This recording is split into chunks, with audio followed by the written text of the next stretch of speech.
All right, let's do it. We'll do it live. Let's do it. Fuck it. Oh, darn it. Try to save those hard words for last. What's up? Come into the room, come into the room, come into the room. If you're going to come into the room, come into the room. Once again, you know, I mean, I don't know why I turned off like all the lights. The only light that's on right now is the light in the living room. So I don't know why it's so bright, except for the fact that like the computer screen is glowing in my face. So there's that. You know, we don't do mess over here. We don't do beef at all, unless it's Kobe beef. We do full course meals. But this is a discussion that I saw going around recently, and I'm like, I want to talk about it. All right, I want to talk about it. Can I talk about it? Chanel. So everybody live tonight. That's one of the reasons that I always debate going live, is because I'm like, you know, I'm not trying to tangle with the, you know, the top dogs, you know, I'm not trying to tangle. And it smells so good. Chanel, of course. So, you know, I'm just going to get this out and then I'm going to get going because the night is still young and so are we, okay? So I want to talk about this. And not just about what they've been talking about. So sorry if I use their names and that's salacious and you don't like it, but I'm going to be talking about what they've been talking about, but I'm also going to talk about it on a more macro level, a lot of these issues. That's how I prefer to look at the issues that are being talked about here generally. Okay, so I have a lot of notes. All right. And, you know, if you know something more than I do, I've only seen a handful of videos, and it started with Chrissie's video on this, her most recent video. And, you know, everybody was like, don't say the name, don't say the name. And I was like, who the is it? You know, so I finally found out, you know, and they've had discourse before. And I've just always kind of been curious as to why that is, because I feel like, you know, don't we have the same goals? And or shouldn't we all have the same goals, right? So if there's something more detailed that you know about something, just let me know if you're here and you care, okay? All right, so first I want to start with the politics of saying all Black Lives Matter, right? I thought that was really important. Like, that was something that I thought was innate, but a lot of people, you know, want to act like there's a hierarchy, right, to Black lives as well, right? And it's like, no, Black Lives Matter. All of the lives in the Black Lives Matter, right? So the reason I think that's important to say is because I just feel like whenever we have conversations about Black women in luxury, Black women in hypergamy, Black women divesting, Black women doing their own thing, Black women standing up for themselves, right? It's always like an attack about, well, you're being exclusionary, or, you know, you're not making other people feel included. And I'm very confused as to why there's any debate about, I mean, Black women are some of the most welcoming people in the world, you know, in the world. And that's historically. That's historically. Look at history. Right? What's up, Nia Lee? So I reject, I'm starting there, baby. I'm starting there.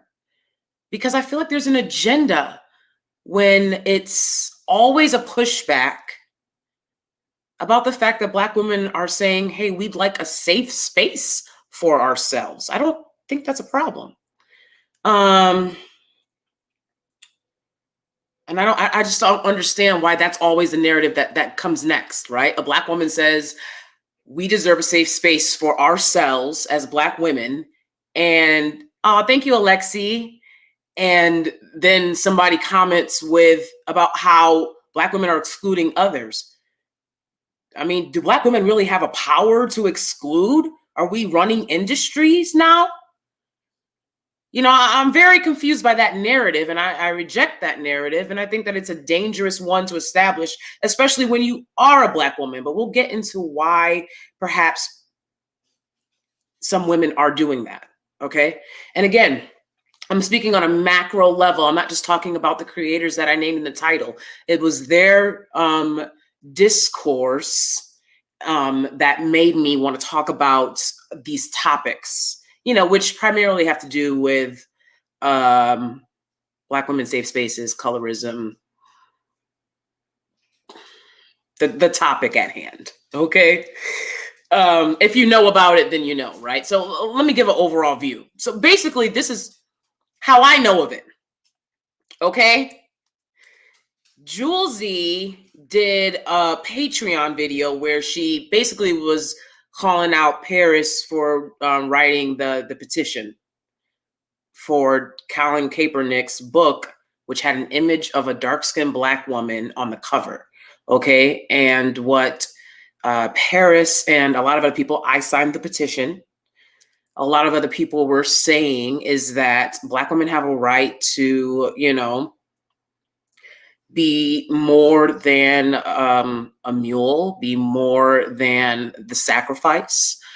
And it's dangerous to constantly portray us as that. So, and like I said, anybody correct me if I'm wrong, but that's what I was getting from the petition, right?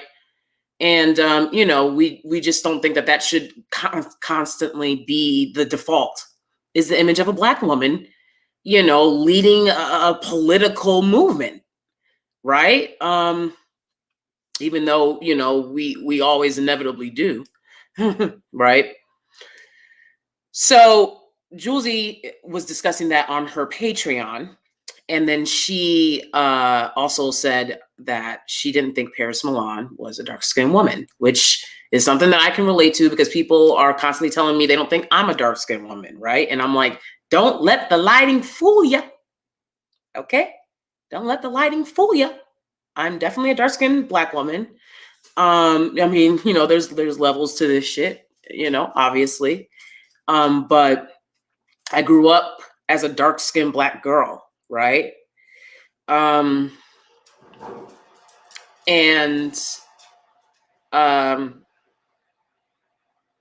know, kids are outside all the time. I was very, very dark growing up. I'm actually pretty dark right now. I've been outside running a lot on the weekends. So, you know, plus I was in Miami. So I'm actually like fairly dark right now. Like it's a lot of lighting, you know, I mean, for some reason, I don't know. I don't know what's going on. I'll say it's a lot of lighting, but like that light's not on. This light's not on. Oh shit. It's just the one light. But the bottom line is, right, Paris is around my skin color, I do believe.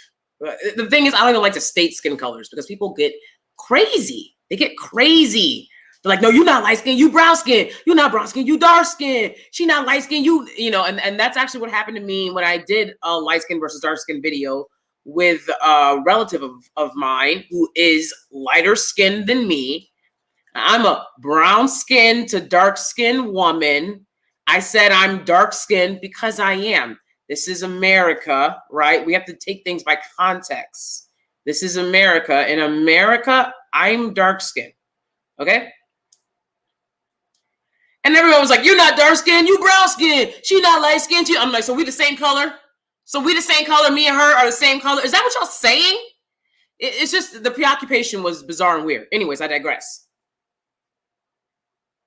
So that's what happened, right? Jouelzy said, I don't think that she said, like, I don't think Paris is a dark-skinned woman to be talking on this issue, right? And she was like, I'm not going to talk about this issue on YouTube, right? I'm going to do it on Patreon where it's more private because I'm a light-skinned woman. I want to talk about it, but I'm not trying to like set the stage, you know, that like I'm the authority on this. I believe that's what happened. And, you know, I didn't listen to all the video and stuff. So I think like somewhere along the way there, of course, like she brought Chrissie into it. And you guys know how I feel about Chrissie. I love Chrissie. So that's how the three of them are involved, right? And to be fair, you know, I mean, I love Chrissie. I love watching Paris Milan. I've watched Jouelzy's videos. But I mean, you know, I'm definitely going to be biased towards Chrissie because I feel like she, you know, has practiced what she preaches, in that, you know, I feel like she states like, I'm here for Black women, and then you can see and feel that she's there for Black women. And, you know, just personally, I feel like she's been very kind. This is not a space where people are kind. Let me tell you guys, I don't talk a lot about, you know, I've had my fair share of interactions with YouTubers. I've actually interacted with all three of these people in some way, shape, or form. And, you know, I just felt like Chrissie was, you know, I was on her panel and she had a lot of people that wanted to come on the stage. And she brought me on just being like, you know, here, you know, for another Black woman content creator, you know, and she was like, this is another Black woman content creator. I'm telling you right now, I've been in this space for 6 years. No one does that. People don't do that.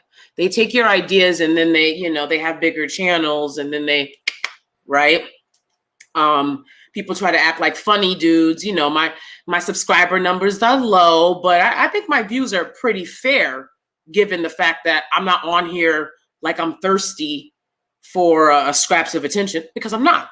So I think my views are pretty decent given, you know, the subscribers that I have.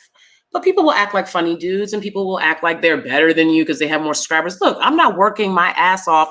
I'm not sacrificing family. I'll let you know right now, in case you were wondering. I'm not sacrificing family time. Like I'm already cutting into dinner. That's how I feel about it. This don't pay. It's not my job. You know what I'm saying? So for people to act like funny dudes in this space is very bizarre to me. You know, it's like I'm just trying to be respectful to other women and, you know, I talk about sisterhood. I've talked about sisterhood on this channel and how there is none. You know what I'm saying? But the closest I've really felt to it is when I'm on Chrissie's channel and the conversations that, you know, are had over there and just the atmosphere in general. So yeah, you know, it is rare for other content for large content creators to give one flying about a smaller content creator, you know, like me, who's not running around, you know, trying to like talk to people that are clowns or, you know, get attention or whatever, right? So anyways, those are my little insider, just to let you guys know, right? Like I might have a little bias towards Chrissie, right? I like Chrissie. But I also like Paris Milan, and I don't really watch Jouelzy's content like that. But I used to, but you know, just kind of fell off. So let me get into some of the topics, okay? Now, as I say with the Black Lives Matter thing, I want to make it clear, I do not agree with what Patricia Cullors did with mismanaging the funds. A lot more should have happened for Black people than BLM being painted on the sidewalk. And, you know, I know that they had bailout money for the protests, but it was like, that wasn't exclusively for Black people. There were a lot of people at those protests, and a lot of them were non-Black people, right?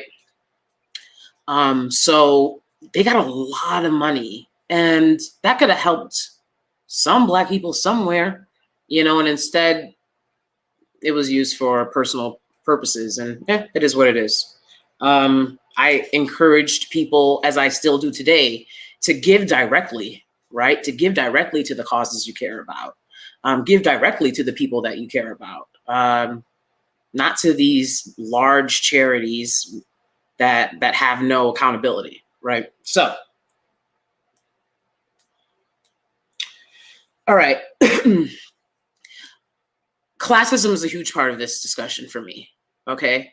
And the reason that, I talk about classism a lot on this channel because I feel like Black people don't talk about classism a lot. And I think it's because there really isn't a lot of poor working class Black people mingling with middle to upper middle class Black people, right? And then the next level of wealthy Black people, right? Like, upper middle class people don't just hang out with like the rich, famous celebrity people, right? And there's some mingling, but for the most part, right? So there was a charge of elitism towards Jouelzy. And I can't speak as to whether she is or not because I don't know her content like that. If I was watching her content and I feel like I knew her like that, then I would speak more on that. But what I can say is my experiences with elitism from other Black people, right? And that's why I want to talk about this. Is because it's it goes back to that we don't have a sisterhood ish, Black people love to be like, when something happens with Black family, they love to be like, we family. Now that's your family. Then act like family. Right? What Vanessa Williams told him in Soul Food? Family. Okay, well, family didn't my husband, but hell no. But you know what I'm saying? Family, they act like they don't know how to act. That's the first unit. So we have families that don't know how to act. And then, sisterhood is a joke. A joke.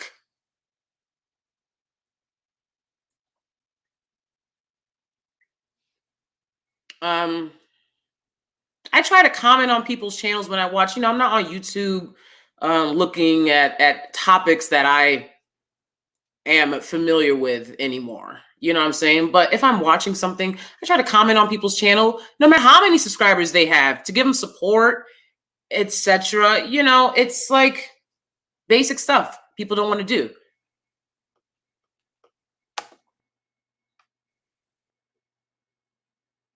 Absolutely. Absolutely. And a lot of reason because they don't want it, right? You start getting a little bit of money. Oh, you switched up. Oh, you think you better? Bitch, I gotta get paid. Didn't Pac say that? Well, hey, that's the way it is. I gotta get paid. Hello? What the fuck? I know Jouelzy is anti-capitalist, but I'm not. All right. But power to the people. Power to the people, baby. I'm anti-corporations. All right. But I'm also, and if capitalism is defined as extorting people to get your wealth, then I'm absolutely anti-capitalism. That's what it is. I don't agree with that at all. I disagree with, getting your money. And that when you get your money, unlike a lot of Black families will make you do, you don't have to share it. You don't have to call. You don't have to share. Why do you have to share your money? That's why a lot of that's why Black people stay stuck. And the Black people that do, make it, what do? They call them, sellouts and all this whatnot. Family don't like them no more. Right? There's no support. I just said this in the last live. There's no support. Especially as a Black woman. I'm up in the family. I've talked to y'all about this before. I'm like, you see me up in here trying to be the next Lil Wayne. Okay, well, I'm not trying to be Lil Wayne. I'm not trying to be, but you know what I'm saying? I bring up Lil Wayne because I'm like, the Carter 5, right? You listen to the album. His mom's like, I knew he was going to be a star. And I knew he was going to be famous. You talk to Black people. I'm sitting here grinding. My family will say, oh, you want to be a star? Oh, you trying to be a celebrity? And I'm like, what the? What are you, like, what kind of energy is that? And I'll bring that back to the discussion on socioeconomics, right? Because it's like Black people who grew up middle class, upper middle class, and or maybe working class, but had an amazing parent, right? That like was buffering that, ish, right? Or parents that were buffering it, right? They don't know what it's like to grow up. You know, I saw this video of this young kid. It's going viral. His family is being very abusive, calling him gay, you know, literally wrote the word on the side of his head.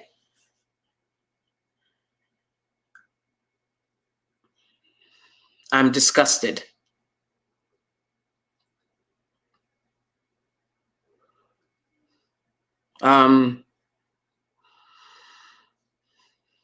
You lose your kids to the system, and that's on you.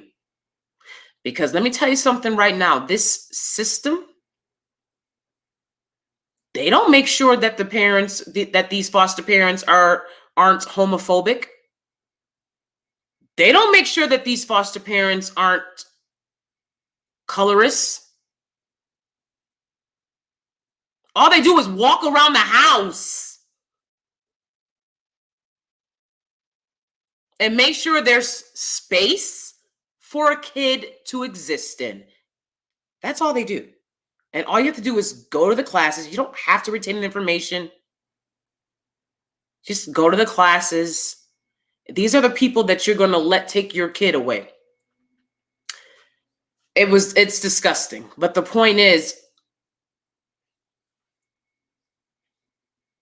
when you have two parents that love you and or that one solid good parent, like a lot of Black people have had, you don't know what it's like to be in families like that. And it's the same when it comes to economics. You know, the socioeconomic structure. I see a lot of, you know, I went to PWIs my whole life. I went to private Catholic school, but I lived in the hood. So I was very poor, and I was the only poor kid there. That, you know, on scholarship. You know, nobody else was there on scholarship like that. The people aren't giving out scholarships for students in elementary schools like that. I just observed, you know, just a total, you know, it's like, who gives a about your experience, right? What about my experience? And it's the same thing with the colorism debate, right? It's like, well, I've had hard days. Yeah, we've all had hard days. Right? That doesn't mean reverse colorism is real. What do I think about Sierra? Tavier. I love Sierra.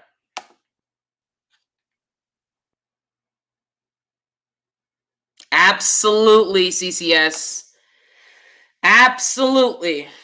You know, and you know, when I was growing up, people would invite me to things. And mind you, I'm around middle to upper middle class kids. And then, you know, they're like, oh, let's go to the amusement park. Let's go here. Let's go bowling. Let's go there. No one's thinking about how I'm going to pay for this when I'm in foster care and or it's smack dead in the middle of the hood during the crack cocaine epidemic. That's what I was going through. And, you know, I experienced a lot of classism from other Black people. A lot of she just doesn't get it. Right? A lot of, why does she have to act like that? Because I had no advocates. I'm talking about Black adults now. My experiences with Black adults. So I've talked about my experiences at PWIs with white people. I'm talking about my experience with Black adults now. Black adults would face me head on and be like, what you say about this, and that? Because they knew I didn't have a mom or dad or nobody would come to protect me. Big bullies. And the way I grew up, everybody had more money than me. Everybody had more money than me. Everybody. It didn't take you 2 seconds to have more money than me. And I just feel like y'all supposed to be such a great spiritual people. Y'all love Bible thumping and talking about the Lord, but you can't tell when a child is in need. I'm a teaching artist. I teach theater to grade school students. And if I see a kid having a hard day, and I teach all different ethnicities and races, and I protect every single one of those kids and make sure every single one of those kids feels worthy and feels confident by the time they leave in my class. It don't matter who they are, how shy they are. By the time they leave in my class, I've had, Dominican students, their mothers have told me she wasn't learning English in any of her classes at school. The fastest she's learned English is since she's been in your class. I've had, Black and white mothers coming to me and say, my child was so shy. I never thought that they would come out of that. And it's because I grew up as a shy child that nobody cared about, except for my great-grandmother. And I know I'm going to give these kids what kids deserve.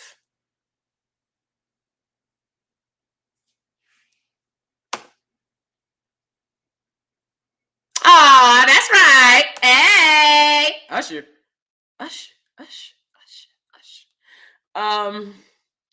So where'd you go? Where did you go, my lonely? Hello, the eclectic one. So I don't like the classism, elitism-ish at all. That stuff greatly impacted me when I was growing up because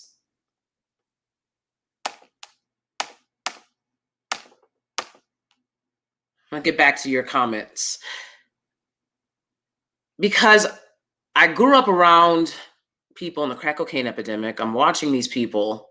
I swear to God, you should have seen me in the hood. Oh, they didn't like me in the hood. I don't care. I was sitting up, I was like, really? This what y'all doing? This how it is? What? You know what I'm saying? And I was not like the other kids around me who seemed to, I only thrived in school. When I went back to the hood, I was like, I shut down. I would go to my room and just mostly stay to myself if I could.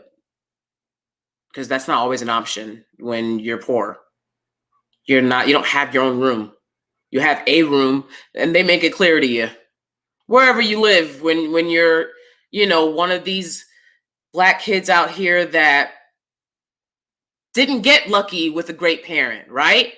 And the opportunities that the middle class and upper middle class affords people. And let's be clear, please check out my channel. I've come a long way since then. Okay, so my healing journey continues for life, but I'm blessed to be able to have the top therapist and to travel and to be living a much better life than the life that I was born into, and I worked very hard for that. So I don't speak out of malice at all because the facts remain, and we can do comparisons, but I'm living same, if not better than most of the upper middle class people that I have encountered. Okay, that's just facts. Okay.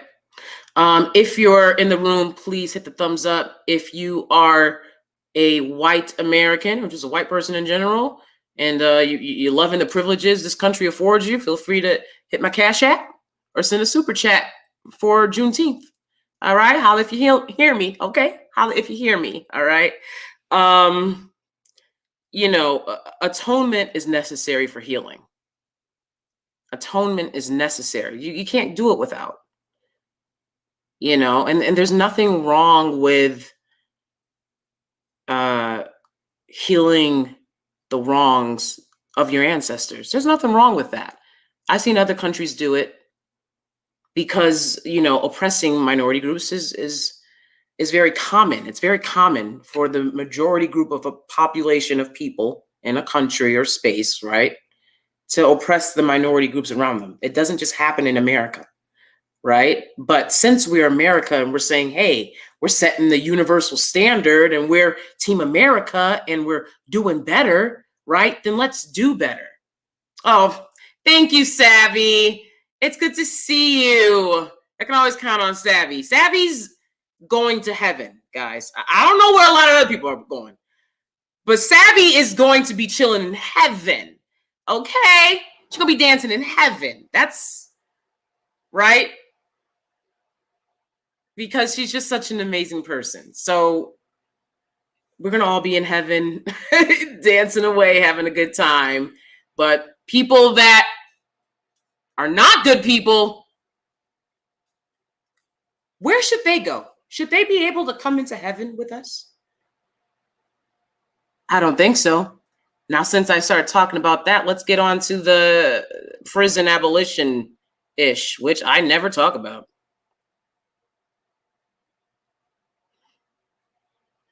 But what the hey? All right, whatever. You can like it or not. It is what it is. But like I've said, I have a very unique experience. I have been the poorest of the poor. And, my husband and I, flew family out and got married in the villa mansion that Justin Timberlake and Jessica Biel stayed at when they got married in Italy. All right. We had the yachts, everything. Hawaii, it's traveling. It's nothing, right? I'm joking, guys. I'm not.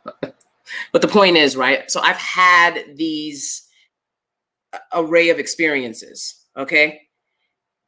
My uncle was imprisoned, and this was when they had the box. And I don't know if y'all know what the box is, but I had to visit my uncle in prison, and they put him in the box, and it burned his skin.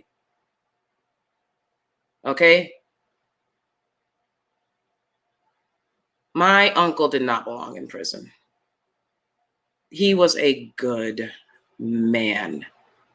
He was in there for some non-violent offense, and that is wrong. And I don't believe people should be jailed for non-violent offenses, period. I think that Black communities are over-policed, and that has to stop. I've seen a lot of stuff going down where I'm like, you know what? They can't be reformed, baby. They can't be reformed. But if I had to choose between abolition and reform, I would choose reform, because I know a lot of bad people that are in jail too. And I feel like people don't really talk about that. And that's kind of weird. I'm sorry, but that's kind of weird. Like today, somebody was like, do you have any idea what jail is like for imprisoned Black person or whatever on Juneteenth? Like, no, do you have any idea what Juneteenth is like for an imprisoned Black person, right? And I'm like, did they commit a violent offense? Because if they committed a violent offense, I don't care what it's like for them. And I'm, hey, it's not, it is what it is. Obviously, not caring about people is why my good uncle, who was in jail for a nonviolent offense just back in the 90s when they were just persecuting Black people, mass incarceration at the height, right? So I believe that we got to do something. But I think we're leaving people who've been the victims of violent crimes out of this conversation. And I've seen a lot of people be like, I was the victim of a violent crime. I'm barely alive right now. And I believe it. I'm like, bitch, what? Bitch, what? Couldn't be me. Couldn't be me. No, I've had to deal with a lot of these violent people, and they didn't even send them to jail. And then they want to talk on the news about, oh, look at what this person did. Maybe if you put them in jail the first time, they wouldn't do something that looks so crazy, right? They're just like attacking people out of nowhere and stuff. It's like, put them in jail when it was very clear they belonged in jail. Don't wait till they're completely lost their minds. It's a lot of mental health problems and stuff that's making people behave crazy and whatnot. A lot of unaddressed mental health issues. But yeah, you know, violent people got to be somewhere else. They can't be where we are. They don't know how to behave. I don't know where the hell that is, but it's somewhere else where they can't escape because they're violent. Okay, this is how I feel. That's just how I feel. Nah, that's just how I feel. Okay. Again, I've seen people be like, you know, I'm practically a mummy, and I believe. I'm like, you're a mummy, and you're okay with people that are violent. Just okay, well, whatever. I know that reforming this system looks impossible, but you got to have some way to keep violent people somewhere else. That's all I know. Keep them far away from me, people I love. All right. So that's how I feel about that one. And I think that Black women have a right to feel that way. There's a lot of people having these discussions who, and I don't know, you know, the particular story, socioeconomic status of, you know, any of these creators in the title specifically, but I'm speaking from my experience. Okay, a lot of people are talking about this prison abolitionist stuff who didn't have to live without an advocate. Is not right. Didn't have to grow up a Black child or a little Black girl with no advocates and no protection. So again, as one of you said, right, in the comment, there's just no consideration when it comes to social economics with Black people. There's none, right? Nelly's "What Does It Take to Be Number One? Two is not a winner, and three nobody remembers." Right? That was like on playing, right? And I was telling my husband, I was like, I remember when this song came out. I was like in middle school or like maybe early high school, right? And I have to sneeze. I'm sorry.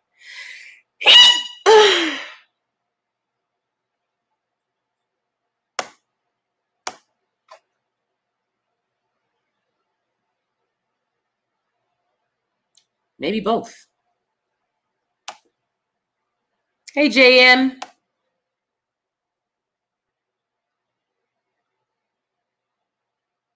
Thank you, Neil Lee. Thank you so much. I really appreciate that. I really do. Because, you know, again, back to the no consideration of Black people who have something, right? And I'm speaking now as a Black person that has a little something for themselves finally, right? I can't just say, oh, well, right? Figure it out. I can't do that. But so many people do. So many people do, you know, and there's no consideration. I've seen classism and elitism, you know, as an adult, doing better than I ever was as a child, socioeconomically, right? I'll see people treating poor Black people wrong, you know, and I'll see them treating them in a way where I'm like, I haven't been treated like that in a long time. And I think it's due to racism. I think it's wrong.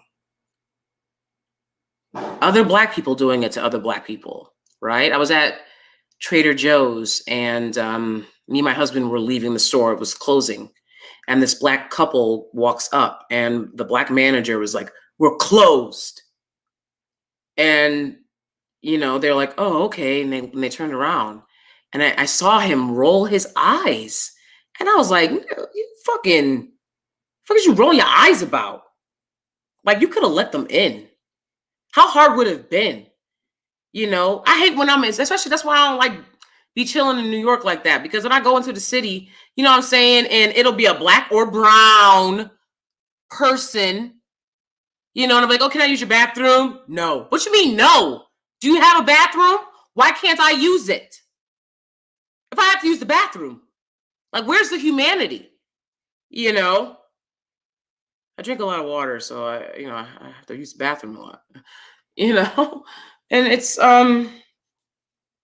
again, there's no sisterhood, there's no real unity. Not the way they should be. You've got Juneteenth coming up, and people are, I'm seeing panels with white people, with non-Black American people. That doesn't make sense. It's literally a Black American holiday,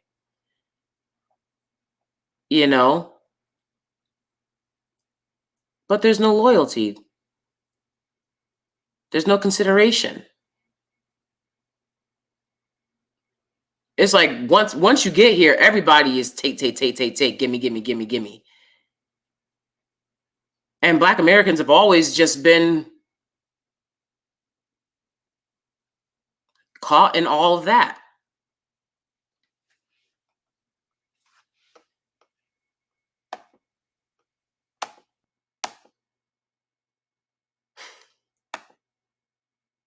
Yeet!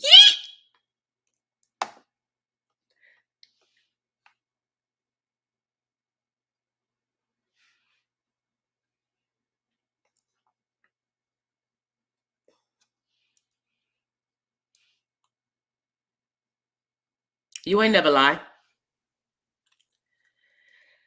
I'm seeing this trial going on with this obviously mentally deranged man who killed his wife and daughter and tried to kill his son. And he's up in there looking like Coolio on a bad day, looking like a psychopath, representing himself in court. Why are y'all letting somebody that mentally unstable represent himself in court? Because when you try to get out of jury duty, they get mad.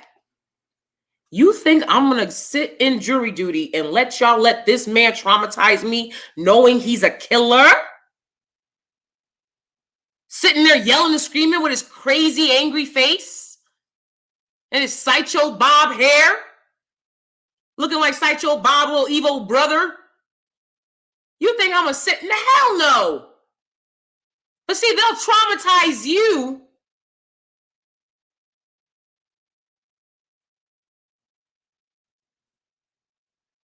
in the name of justice.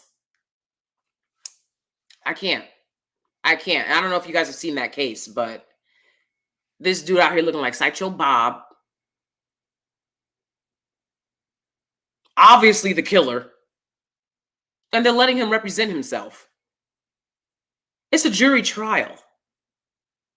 Hell no, I would not let his crazy behind be talking to me and leaving that message and that image in my head for, ugh.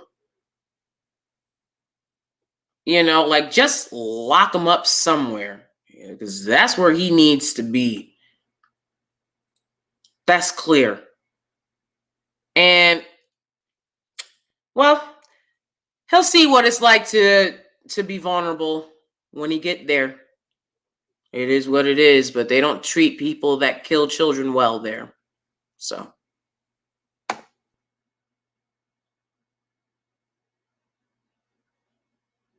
Yes, Neely. Yes, that's what I'm talking about. Mindfulness 24/7, all the way. Absolutely. That's the hard work. And if you empower your students to start doing that work now, imagine where they'll be, right? When I was young, it was, get out my face, I love that. Awesome, Neely. Awesome. Yes. Yes. That's what I'm talking about. That's what I'm talking about. That's what it's all about. That's what it's all about. I swear to God. We got to be doing the work to empower these kids, y'all. And, let me see if I got any more points before I run out of here.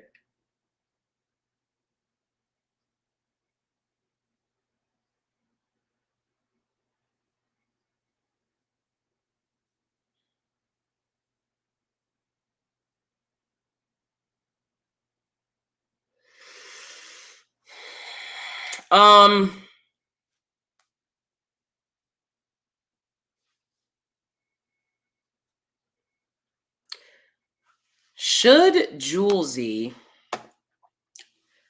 be speaking on this topic knowing that she has the platform size that she has? I think she absolutely could speak on this topic if it was in support of, right? And it just seems like, again, I've already said it earlier in the video, but it just seems like it's always this like demolishing of Black women who are saying, I'm gonna put myself first.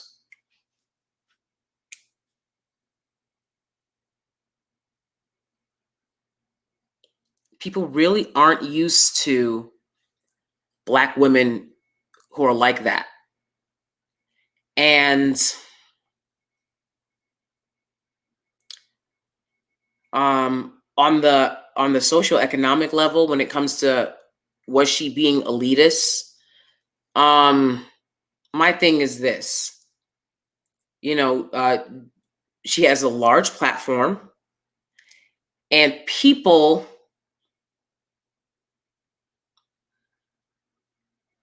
who are against Black women saying, I'm going to look out for myself because no one else is, that's something that I've observed in PWI spaces is the flex, right? So if you establish yourself as a Black woman that's like for everybody else, then people like you, right? And if you don't, then people don't like you. Now, they can all be for themselves, but they're not Black women, right? And I feel like it's elitist in that she has the ability and the privilege to give people what they want in these spaces. Like, she's well known on YouTube, right? I've seen her personally at the YouTube space, and she was on a panel, right? The YouTube space in New York. So she's well known in higher spaces. And I feel like when you're in these higher spaces, you should be bringing Black women up with you. When you're talking about calling people in, you should be bringing them up. Not what I see, which is Black people, and I've said this before and I'll say it again, Black people love to gatekeep, but only other Black people. And that's where the elitism comes in, right? Because you're upholding this idea, this ideal that Black women can't look out for themselves when no one else is looking out for them. You're upholding that, and you're making it hard for other Black women who think that way, which is, I think, is a legitimate way to think, to come into PWI spaces. I've witnessed it firsthand. Okay? Because I grew up so poor, because I grew up very rough, I can't let a lot of stuff go. I can't. I'm not there yet. All right? I tried to do like Duchess Meg. All right, but Duchess Meg did not grow up. I mean, Duchess Meg had her mother raised her, and so I tried. I was sitting there in my teacup, but sometimes I get gotta protect Black people, right? Gotta protect Black women. Gotta protect Black children. What the hell is wrong with that? What the hell is wrong with that? I don't know.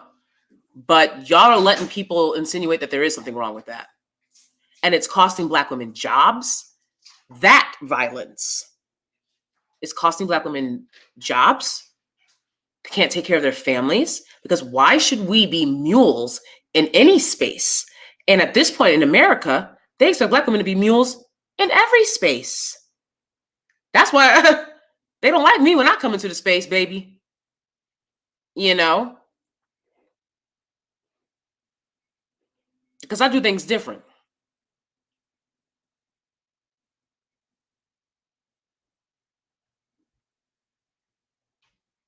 Why are we comparing how Black women move to how anyone else moves when nobody else is treated like Black women?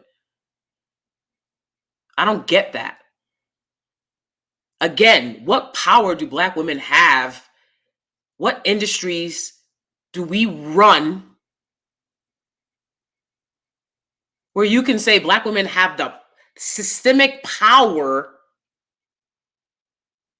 to discriminate and oppress another group of people. Because all I see is everybody rocking our hairstyles, doing our dances, and getting our lips.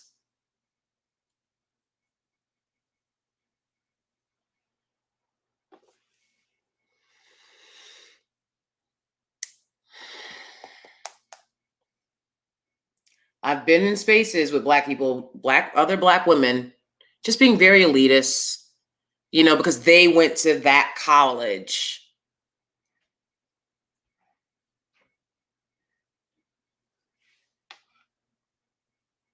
And they know this person,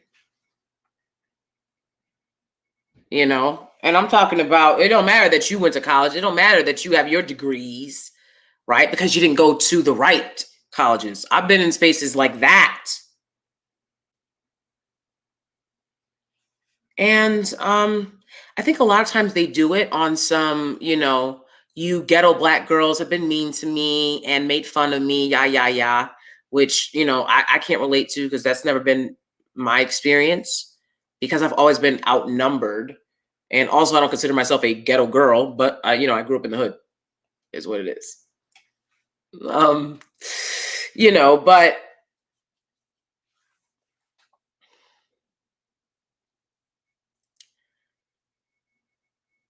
it feels so unsafe to be in a work environment and white people are giving you racism and Black people are giving you classism. It is the most exhausting, kind of terrifying experience. And I've experienced that a lot in New York City, to be honest.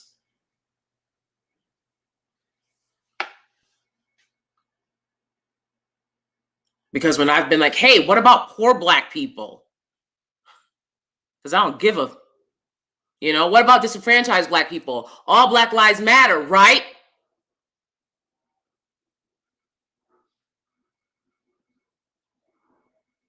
Because Jouelzy said, well, I'm not going to support Paris and Chrissie because Jouelzy said she's not going to support them because she's like, I'm not going to just support them because we all women because they out to get me, yeah. What about all the people that this petition and their colorism work is helping and their experiences and where they're coming from that you're not speaking to, quite frankly? Do their experiences matter? And so it just reminded me of that.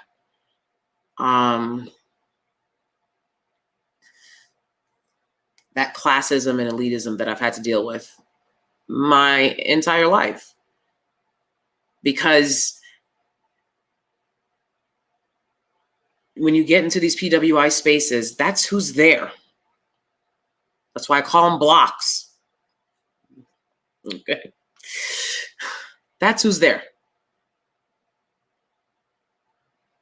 That's who's in those spaces, gatekeeping, making sure that Black people who grew up poor, working class, who are struggling, who don't know the exact right thing to say to whiteness because they haven't lived side by side with it all their lives.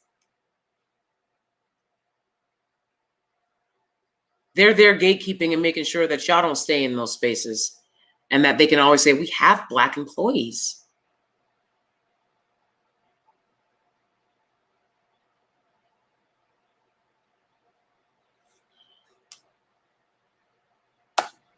Has anyone ever told you you look mixed with Indian? I have Native American in my family. But yes, people have told me a lot. I look mixed with a lot of things, which is crazy.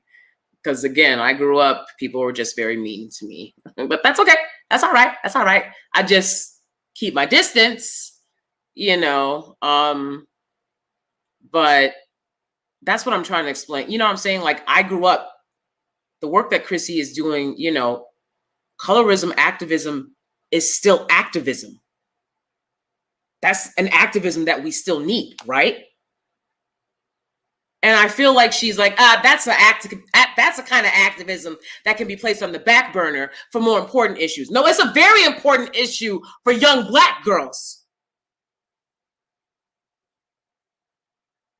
It's a very important issue for Black mothers. It's a very important issue when a young Black girl is standing in front of a judge waiting to be sentenced. I grew up with people telling me that, you know, I was the ugliest thing since sliced bread. Sorry. You know, people were like, they did. They were like, you're Black. You know, people were just like pop up out of nowhere. They're like, you're Black. Don't you understand that?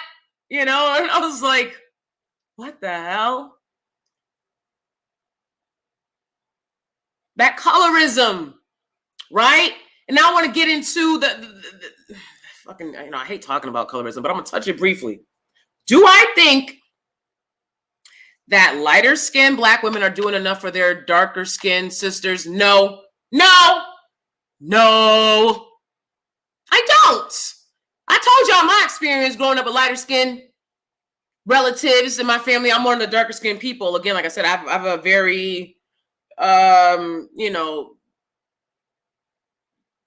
diverse family, a lot of, you know, Native American and, you know, different ethnic stuff in there. You know, it's a, you know, there's some white in there, you know what I'm saying?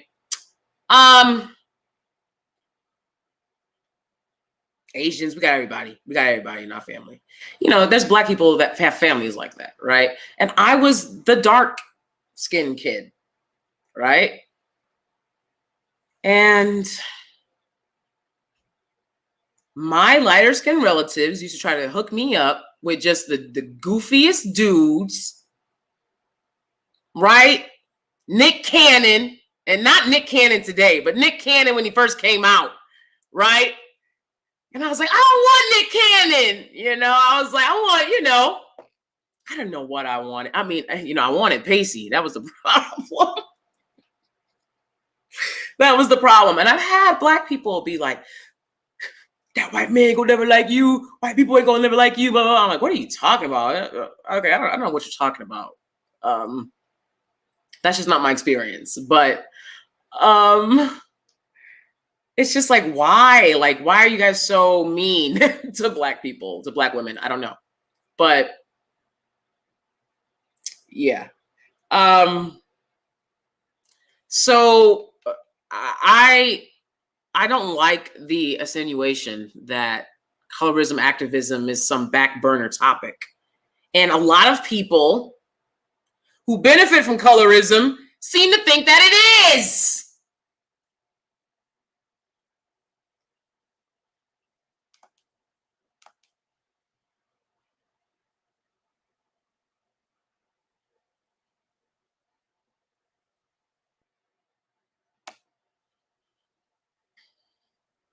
Savvy's the best.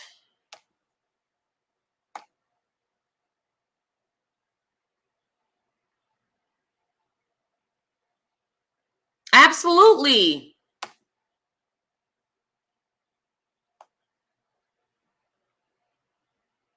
Absolutely. You know,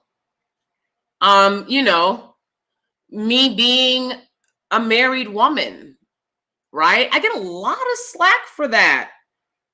People don't expect you to be married. Like, people will ask me all the time, like, oh, where'd you get that ring from? My husband. Fuck. Like, I didn't just buy this. What are you talking about? Like, they don't even want to believe that Black women can be married.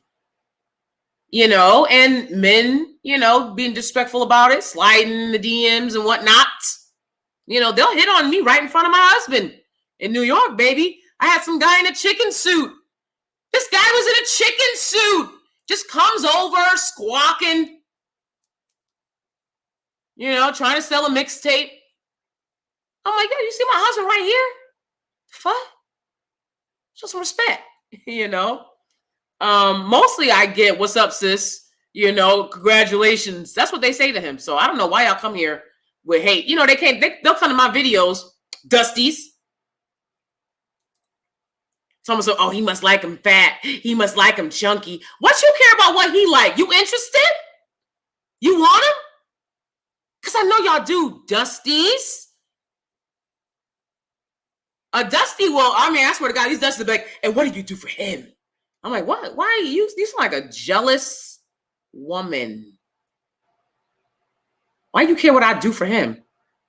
What you think I'm doing for him? Huh? All right, anyways. So yeah, I'm sorry. It's like, and I get it, I have lighter skinned family, grew up with lighter skinned family, okay? I know that they have a hard time being Black, but the fact that y'all don't consider how hard it must be being a rich, melanated, deep, dark brown, the fact that y'all don't consider that, and you're like, what about how hard it is for me? I feel like life is hard. I'm Black. I'm like, I get it. Now imagine if you were very dark skinned on top of it. And it can't. So they'll lie and gaslight you and tell you that your experiences aren't valid. And it's like, I get it. You're like, I have a hard enough time for myself. What do I look like having to be out here advocating for you? Do you think I wanted to spend all my time having to roll up on people, making sure they wasn't messing with my lighter skinned relatives? Like, I get it. But you think I wanted to do that? But I had to, because what was I going to do? Let them sit up there and bully my lighter skinned relatives? You know how they do. Hell no. You're not on my watch. So I took care of that. So it's like, take care of me. Why is you recommending Nick Cannon? I got all these options.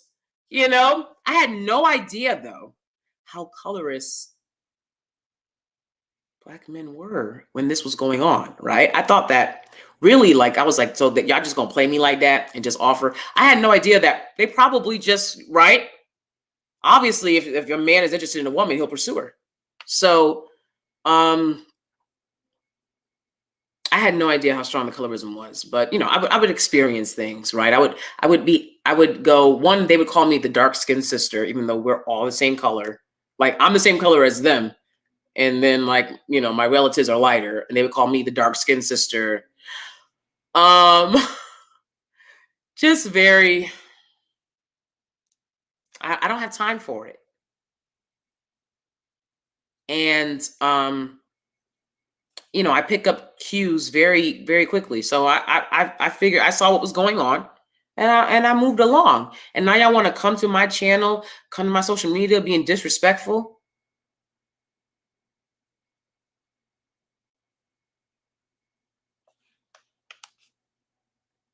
It's it's disgusting. It really is. It really is. Y'all, that's what y'all do to Black women. Like, I'm sorry. What you thought I was about to be one of the 3 out of 4 that don't get married and sitting around waiting for not a bitch like me. No.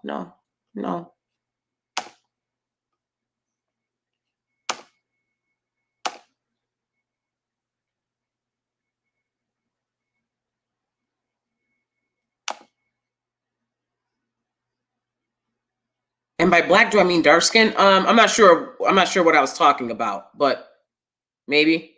Again, I don't consider lighter skinned Black people to be any less Black, but you have to experience. You have to consider what it must be like to have very dark skin. When a lot of lighter skinned Black people are literally shades away from whiteness. I'm sorry. I know y'all don't want to hear that, but not including featureism, which obviously will make people can tell that you're Black because of your features, right?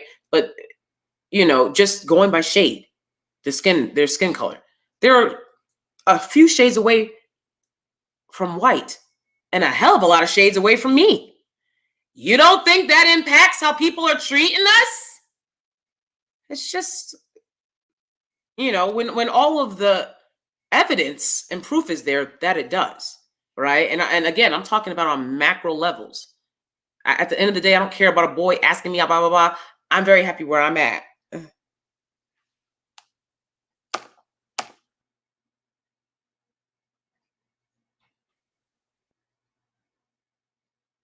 Absolutely. Absolutely. And again, it's not saying worse or, but it is saying they're different experiences. They're different experiences, guys. I have friends, I know people who have darker, very, very dark skin, right? And they've been treated poorly because of colorism by Black and white people, people of all different races and stuff. And they've had stories that I was like, oh my God, I swear to God. I was like, I can't believe somebody treated you like that. I wasn't like, no, you didn't. No, you didn't, because I have to center myself. Like,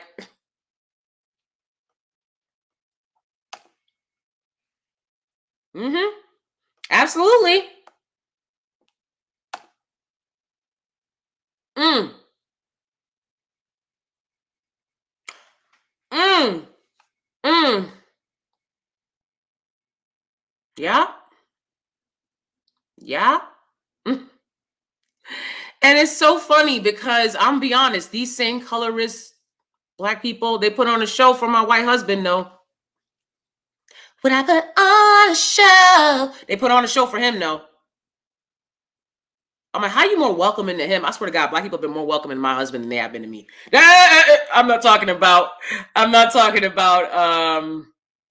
online. I'm talking about in real life.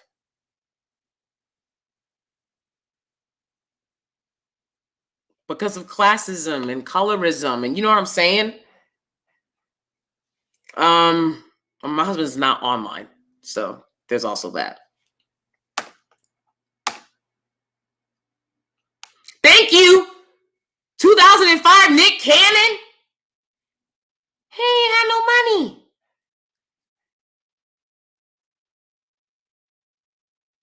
I was like, but y'all, they sitting up there dating dudes that look like Razby and Lil Fizz. Where my Lil Fizz?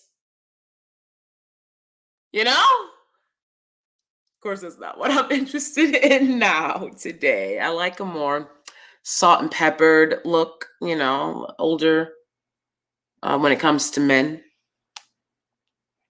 A little mature, somebody that looks like he likes to work and has money. Okay?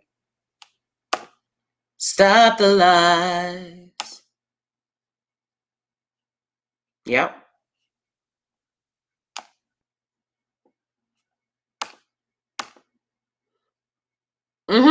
Absolutely, Ola.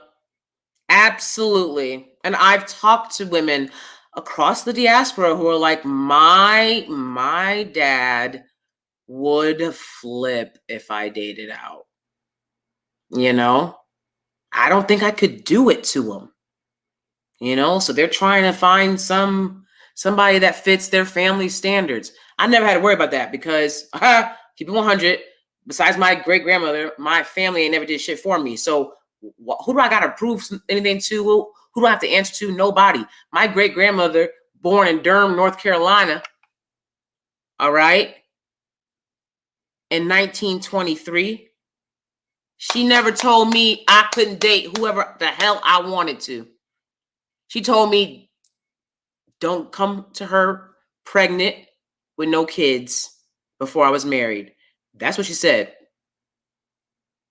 She never said, and he's got to be this and he's got to be that. No, he didn't. No, she didn't. And my great grandfather, my grandmother's husband, is dark as night. Yes, he is. My great grandmother was part Native American, but my grandfather, he's dark as night. My great grandfather. But she never told me that, and so I never felt like I had to. I'm gonna like who likes me. I'm gonna marry the man that asked me to marry him with a ring. That's what I'm gonna do. Okay.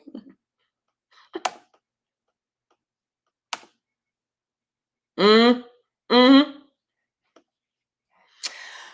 A lot of it is, but at the same time, we gotta acknowledge that, right? And start taking accountability. for what we have to do now. You're not responsible for your trauma, but you're responsible for your healing. You are responsible for that. And the fact that we have so many of us sitting around in this community, messed up as all hell. You got family that need help. You're not helping them, but you're helping your friends. And that's just trash to me, man. Sorry. I mean, yeah, friends need help too. Yeah. But it's like, you got to put family first. Hello?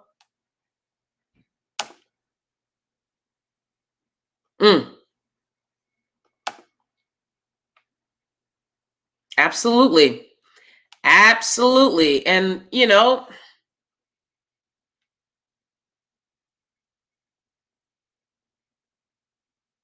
I see a lot of twerking. I just see twerking everywhere. In places where it shouldn't be.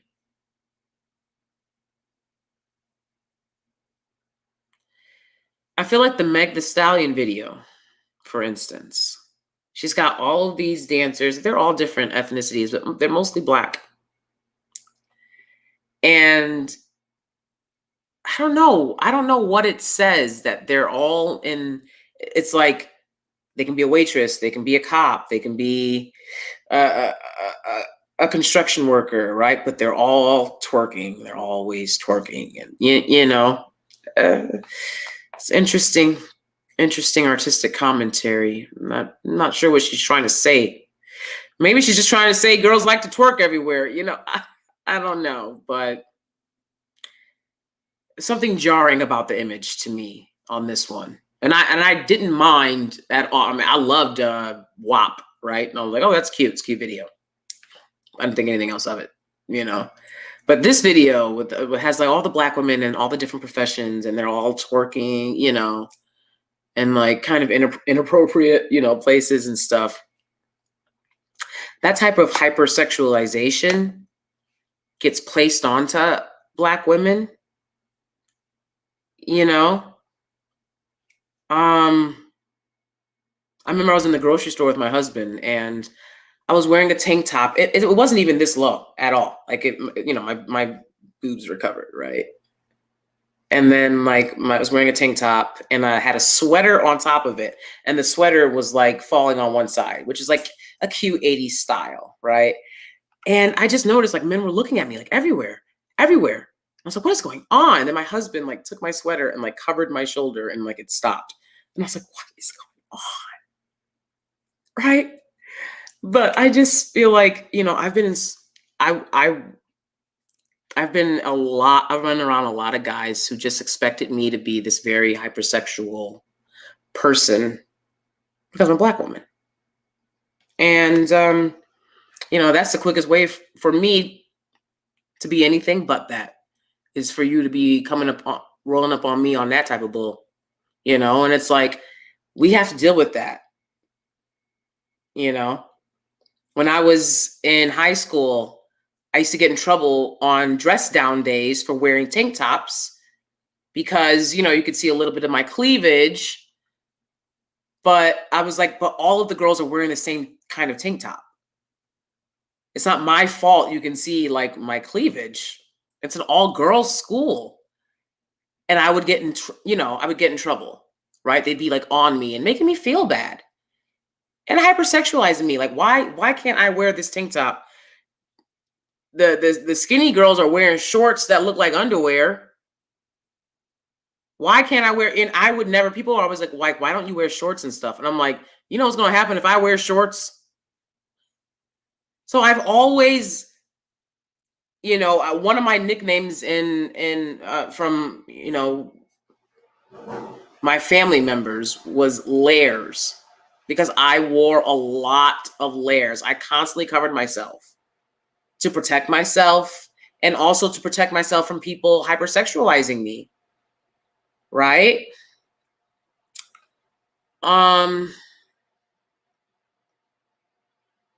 So yeah, that's annoying.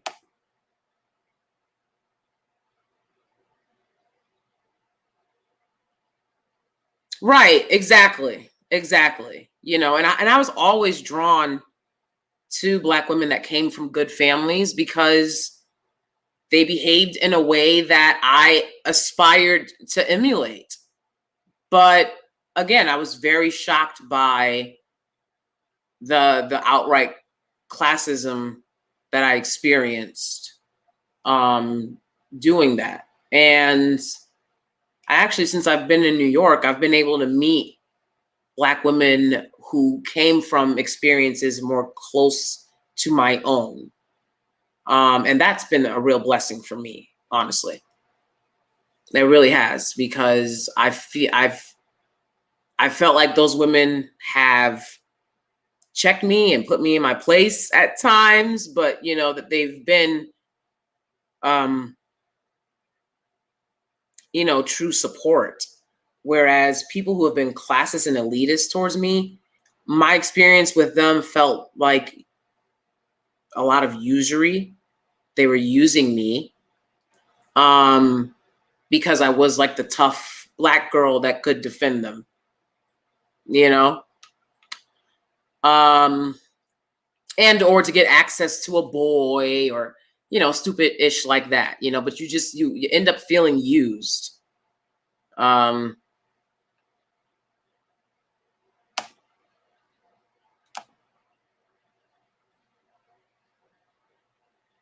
Absolutely. Thank you, Olabi. Thank you, Olabi. They get mad when I have these conversations. They do. You know, but it's like there's no divisiveness to what I'm saying at all. If we want to sit around and talk about money, I don't have a problem with that. It's no divisiveness. Y'all need to be called in and called out. It's unacceptable. I would never, I told my husband, I was like, if our children ever bring a child home and it's clear that child has a tumultuous home life and or is poor and or needs help, we're going to give it to them. No questions asked. We're not going to make this kid feel bad. We're not going to invite this kid to come to amusement parks with our kid who has a hard time making friends and then not care that she doesn't have any money to spend at the amusement park to even like buy herself. Like I couldn't even afford some Dippin' Dots, you know, and just like spent a lot of time before I met my husband in survival mode, right? I didn't have this perfect family life, but I wanted it, obviously. And that's why I was drawn to people who came from that. And to get indignance and elitism in response to that instead of compassion was very bizarre to me, because I always thought maybe, you know, in the hood, life is rough. People can be very mean, you know, and I'm assuming it's because we're poor and times are hard. But y'all being mean and you're not poor. Well, why are you doing it? What's going on? And I still don't understand to this day, because, you know, I feel very blessed. And I like to be nice to people.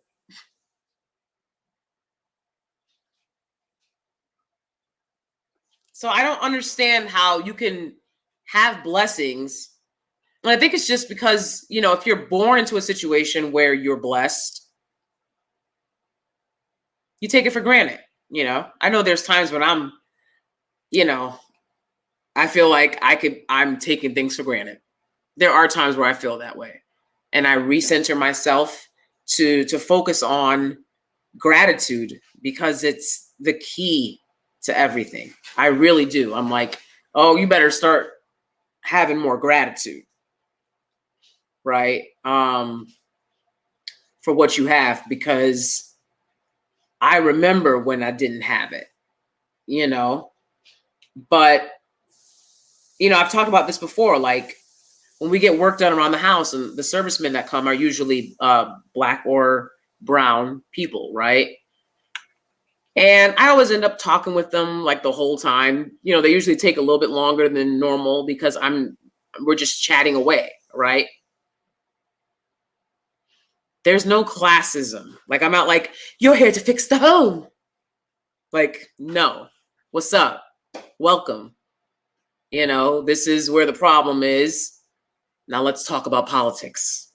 Right? Like, that's how I like to do it. So I feel like, you know, Jouelzy kind of called Chrissie out on community, and she was like, what kind of community do you have? Because I have, you know, community with so-and-so and so-and-so. And it's like, I notice a lot of, like, again, are you in community with women who are trying to get to where you're at? Because Chrissie's in community with women that are aspiring to be where she's at. She's in community with them. And again, I can't speak for Jouelzy because I don't know her. But what I've seen is people will say that. They'll be like, do you have community? You know, and like their community is a bunch of other people who are really feeling themselves, who are, you know, from their born into socioeconomic level, who went to their elite colleges, right? And it's like, what kind of community is that? What kind of community? That's not community. That's a clique. When I see that kind of stuff, I don't know what kind of community Jouelzy has. Like, again, I'm speaking from my experiences and just using their overall debate as a you know, a talking point. Okay.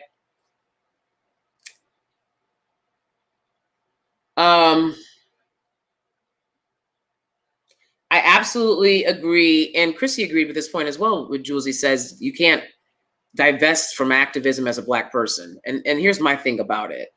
You know, I definitely have stepped back. I used to do a lot for a lot of people. It was ridiculous. I stepped back from that ish, you know, just focusing on me and my family, which is me and my husband. But and I'm in a much better place for it than I've been in a long time. I don't believe you can separate yourself from activism work as a Black person, because if you're understanding that you're oppressed, you need to get to work.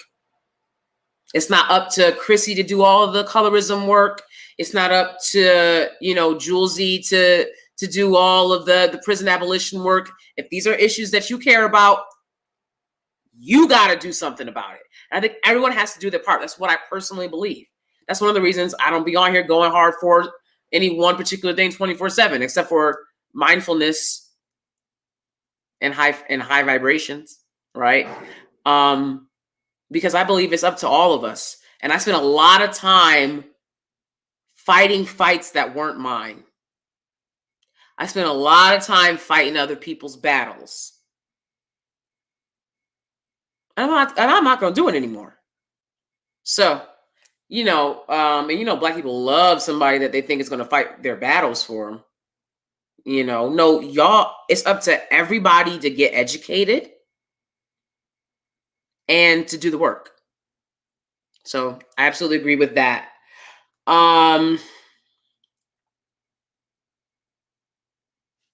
You know, I hear a lot of people talking about anti-capitalism, and you know, again, it's not something that I specialize in, but I feel like if we're talking about anti-capitalism, what are we doing that's tangible for other people?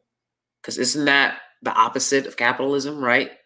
Not just to not harm people, but to give back, right? That's why I don't talk about anti-capitalism. Because then you have to put something on it, right? No, I don't know. Maybe, you know, people see things however they want to. But, you know, my point still stands, which is I would never, you know, my husband's an engineer. He doesn't have some business where he's, you know, suckering people out of, you know, he just works on the computer all day. So, and I don't believe in, I'm an artist. So it's like, I definitely don't believe in making other people, suffer so that I can get rich. So if that's what capitalism is, I don't believe in that. But, people are always bringing that up. And I don't know. I just feel like most of the people that bring it up are like on YouTube making a lot of money. So I don't know. Okay. That's pretty much it.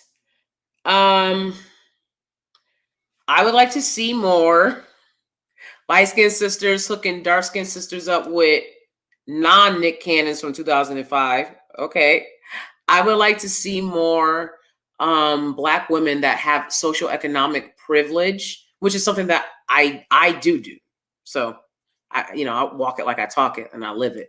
And I wasn't born into this position. So I don't have a lot to give. I do what I can. And mostly I give it of my time. But I would like to see more Black women bringing other Black women up and uplifting them, because I just haven't been seeing that. It just seems like a lot of gatekeeping so that I can be in the space, I can get the benefits,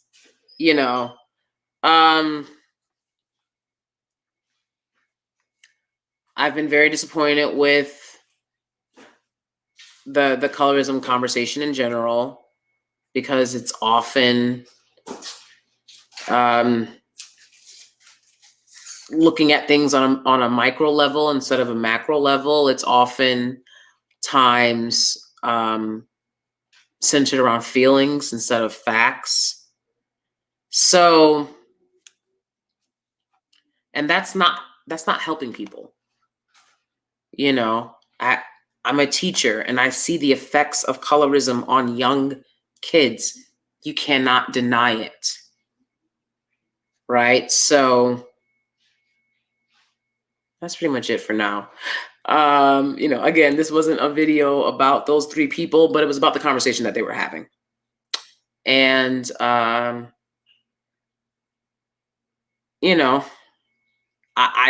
would like to see more sisterhood and community between Black women YouTubers, but I don't think that's going to happen. I don't think it's going to happen. Sorry, but, people are like really territorial and, it's a lot. All right, I'm going to go. I gotta go. Thank you so much for watching, you guys. I really appreciate you. You guys were awesome in this chat. Thank you so much. Please thumbs up the video. Yeah, and be respectful and polite in the comments. We keep it classy and we keep it cute. I'll see you guys next time.